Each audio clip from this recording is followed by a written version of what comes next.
어린이 스포츠센터를 운영하는 한모 씨가 갑자기 함께 술을 마시던 직원 고재영 씨의 머리를 때리며 폭행을 시작합니다. 목을 조르고 발로 차고 청소기 봉이 휠 때까지 휘두르는 등 폭행은 약 50분 동안 200차례 가까이 이어졌습니다. 그러더니 고 씨의 바지를 벗기고 막대로 찌르기도 합니다. 고 씨는 막대에 장기가 손상돼 숨졌습니다.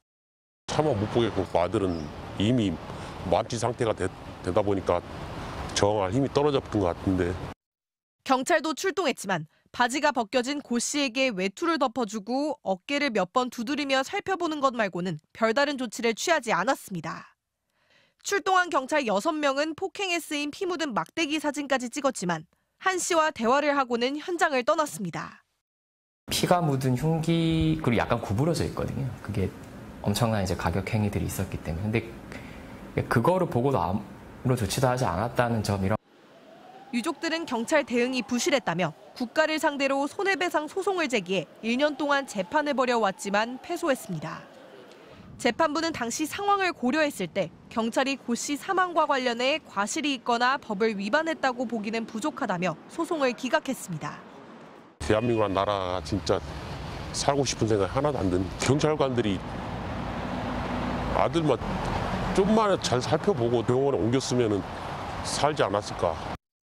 경찰은 현장에서 혈흔을 정확히 못 봤고 고 씨의 몸을 함부로 수색하기 어려운 상황이었다고 주장해왔습니다.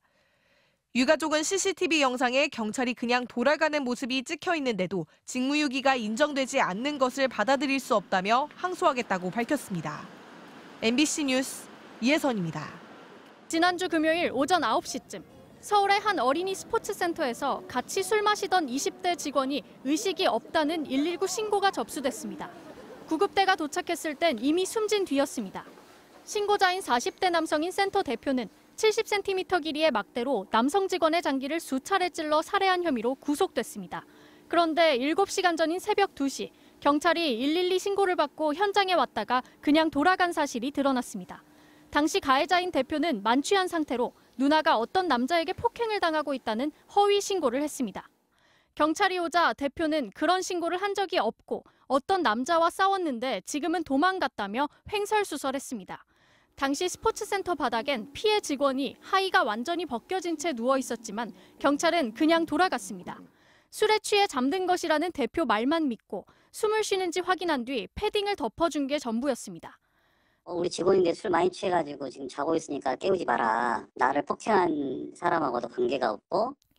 하지만 경찰이 오기 직전까지 대표는 이 직원의 신체 일부를 막대기로 찌르고 폭행도 했습니다.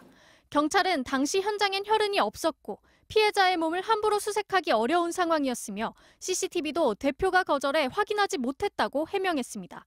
국립과학수사연구원은 사망 원인에 대해 항문 부위가 막대에 찔리면서 장기가 손상됐다는 1차 소견을 내놨습니다. 엉덩이와 다리에도 폭행 흔적이 남아있는 것으로 전해졌습니다. 최관호 서울경찰청장은 출동 경찰관 입장에서 살인범죄를 인지할 수 없었을 것이라면서도 국민 관점에서 미비점이 있는지 사실관계를 파악하고 있다고 말했습니다. MBC 뉴스 김지인입니다.